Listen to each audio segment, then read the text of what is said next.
So I didn't see a video for the backup camera that I purchased, so I was like, maybe I might give a little bit of a better perspective if I posted a video for the review, since I wish somebody would have did it for me.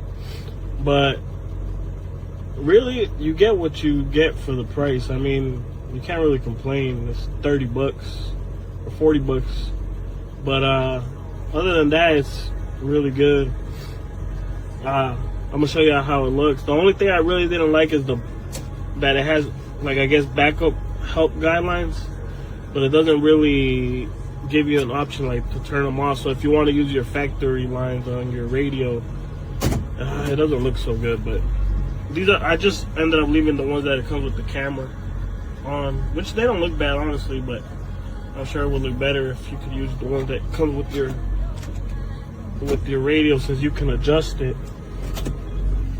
Now the other thing that everybody was posting about it was that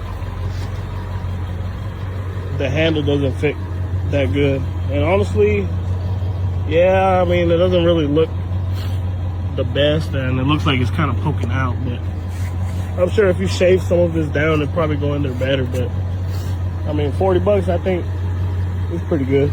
You should buy it.